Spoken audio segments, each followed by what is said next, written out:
I've often gotten the question, how do you paint light with watercolor? And today I'm going to teach you that very process with a painting from episode 4 of Painting My Vacation. So let's jump into it and I'll teach you what I did to be able to paint that brightness of this Sorrento sunset.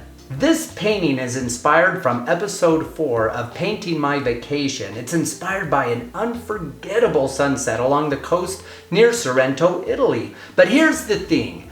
Sunsets aren't about color, they're about light control. And once you understand that, watercolor sunsets get way easier.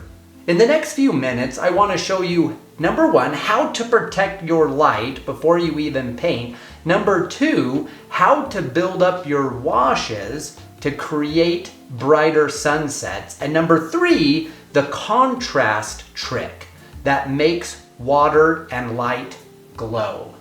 And definitely stick around for step number 3 because that's where the magic happens. So in step number 1, preserve the light, watercolor is basically ruled by this number 1 rule. You don't paint light, you save it. For this Sorrento sunset, I decided earlier where the sun was and the reflection would be. I was really using a reference photo that was taken while we were there. Now, because I don't want to use white paint, I need the white of the paper to shine through with the brightest part. So the brightest part of the sunset, I wanted to start off with the brightest color that I would be using. Since the sunset didn't have any white, my lightest color would be a lemon yellow. I wanted to capture that lightest color first and then build from there. If you noticed, I placed a few layers of yellow to make sure that the paper was well saturated with the yellow. Remember that watercolor paints will lighten when they dry, so it's totally okay to increase the intensity of a single color by layering that same color on top of itself. Now let's talk about the rest of the sky, because this is where sunsets sometimes can die. I start with the wet on wet wash, using warm colors and soft oranges. Again, I wanted to add to the intensity of the color that I added multiple layers to build up on top of each other. Now here's a mistake. If your paint is too dark initially when you're adding it in compared to your lighter area, it's kind of a game over. You want to gradually build up to that light contrast. That way you can get a multiple of layers of your light to dark. Let the gravity and the water do the blending, so don't worry about scrubbing and don't panic if you're going through the process. Understand that there is a path you're trying to get to, and that is that the darker the sky is around your light source, the brighter your light source will be. It's basically a fun fact that sunsets look brighter when the sky around them is darker. Your brain can kind of do the rest. It will actually fill in the blanks to see what you're trying to accomplish here as a painter. So follow the process of building up your layers and that will increase your sunset brightness. Now after you feel confident with your sky, you want to move on to your ocean scene. This step really sells the painting. The water reflection of the light, it's really done in broken pieces. It's not a smooth gradient.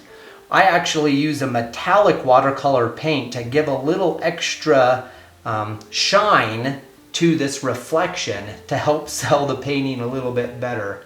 After doing a light wash over the ocean, I wanted to let it dry gradually and then add in the texture of the waves with darker paint on top of it. I also wanted to add in that water reflection that's coming from the light right in the center of the page. That's one way to definitely highlight the light because light will reflect off of the waves in an ocean. One thing to keep in mind when you're doing the light source and the reflection is it's not uniform. It is broken up into different places and there is different colors that are found within that reflection as well. After I felt confident with the sky and the ocean, I wanted to maximize the value between the light and dark sources. So I wanted to have a shoreline that was almost close to a 10 on the value stage, very dark. Because the darker that shoreline is, the brighter the light is going to show up from the sunset in comparison. So I added deeper blues, and I even added some deeper purples from the islands that were off on the horizon. That way that contrast would turn the light brighter in the center of the page. Since the sun is the brightest part of the painting, I didn't want to touch the sun.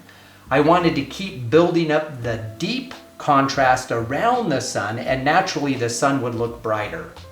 So after the shoreline and the rocks were put in, at this point the painting works because of the value control, not necessarily the details.